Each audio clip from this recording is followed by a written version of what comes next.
নমস্কার বন্ধুরা, বাজারে এখন কাঁচা আমড়ার প্রচুর সরবরাহ আছে, তাই সারা বছর যাতে খাওয়া যায় ভাবলাম আচার বানিয়ে সংরক্ষণ করে রাখি। আমি একটু বেশি করে বানাবো, তাই 2 কেজির বেশি আমড়া নিয়েছি।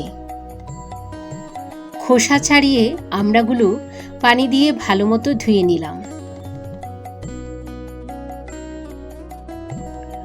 আমড়ার গায়ে পানি থাকলে আচার তাড়াতাড়ি নষ্ট হয়ে যেতে পারে, তাই একটা টিস্যু পেপার দিয়ে বাড়তি পানি মুছে নিচ্ছি। এইবার আমড়াগুলো পাতলা পাতলা করে স্লাইস করে কেটে নিলাম। ভেতরের আটি ফেলে দিয়েছি। আচারের জন্য আমি 1 কাপের মতো রসুন থেতো করে নিয়েছি। রসুনের পরিমাণটা যত বাড়িয়ে দেওয়া যায় আচারে একটা ভালো সুগন্ধ আসে, খেতেও ভালো লাগে। হাঁড়িতে আমি 1 কাপের মতো সরিষার তেল দিয়েছি। তেল প্রায় গরম হয়ে এসেছে। এবার আমি আগে থেকে থেতো করে রাখা রসুন দিয়ে দিলাম। রসুন বেশি করে দিয়েছি, এতে সুন্দর একটি ঘ্রাণ বের হচ্ছে। তেলের মধ্যে রসুন দিয়ে এখন একটু ভালো মতো নেড়ে চেড়ে নিচ্ছি।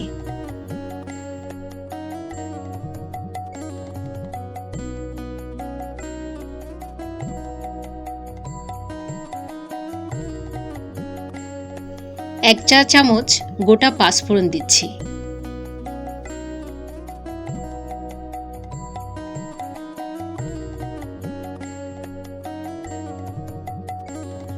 দুটো তেজপাতা দিচ্ছি যাতে ঘ্রাণটা ভালো আসে।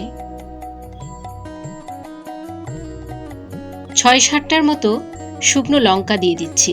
এবার সবগুলো তেলের মধ্যে ভালো করে ভেজে নিব।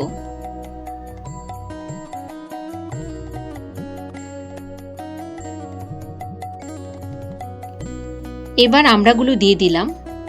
আমড়ার রং কিছুটা হলদেটে না হওয়া পর্যন্ত ভালো মতো তেলে নেড়ে চেড়ে দিতে হবে।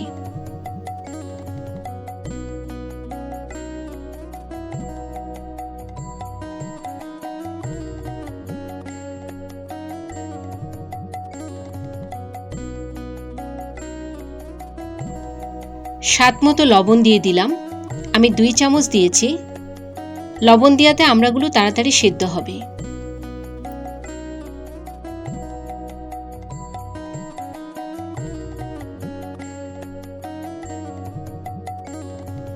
দেখতে পাচ্ছেন আমড়াগুলো কিছুটা হলদেটে হয়ে এসেছে। এবার আমি 2 কাপ চিনি যোগ করে দেব। আপনারা চাইলে স্বাদ মতো চিনি দিতে পারেন। আমি একটু টক করে করব, তাই চিনি অতিরিক্ত দেব না। আর আমরা যেহেতু খুব একটা টক না, সেজন্য চিনির পরিমাণটা একটু হিসেব করে দিতে হবে। চিনি দেওয়ার পরে ভালো মতো নেড়ে চেড়ে দিতে হবে যাতে নিচে লেগে না যায়। যতক্ষণ পর্যন্ত চিনি না গলে ততক্ষণ পর্যন্ত চামচ দিয়ে উল্টে পাল্টে নেড়ে চেড়ে দিতে হবে।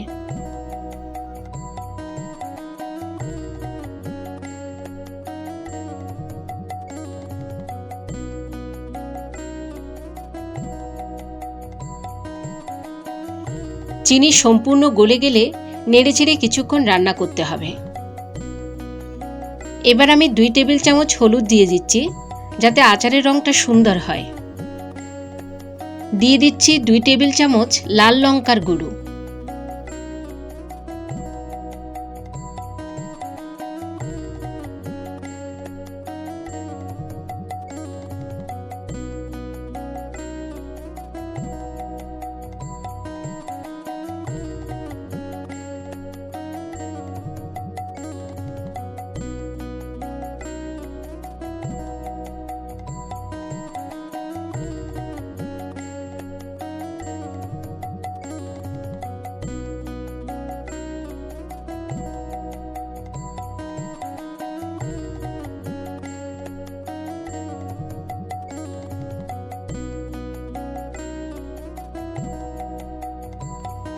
এক চামচ আগে থেকে গুঁড়ো করে রাখা পাঁচফোড়ন দিয়ে দিচ্ছি, এতে ভালো সুগন্ধ আসে।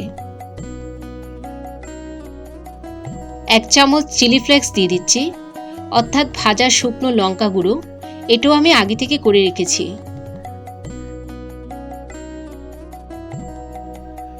এবার নেড়ে ছেড়ে আরও বেশ কিছুক্ষণ রান্না করে নিতে হবে। যতক্ষণ পর্যন্ত আমড়াগুলো ভালো মতো সেদ্ধ হয়ে না আসে।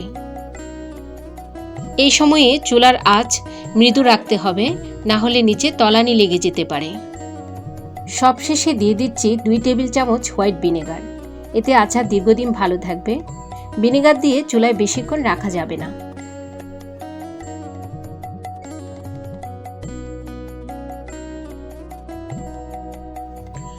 আমার আচার তৈরি হয়ে গেছে, এবার চুলা থেকে নামিয়ে রাখবো।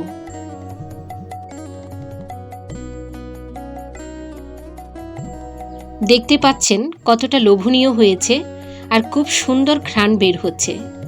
আপনারা এই আমড়ার সিজনে সারা বছরের জন্য এইভাবে সংরক্ষণ করে রাখতে পারেন।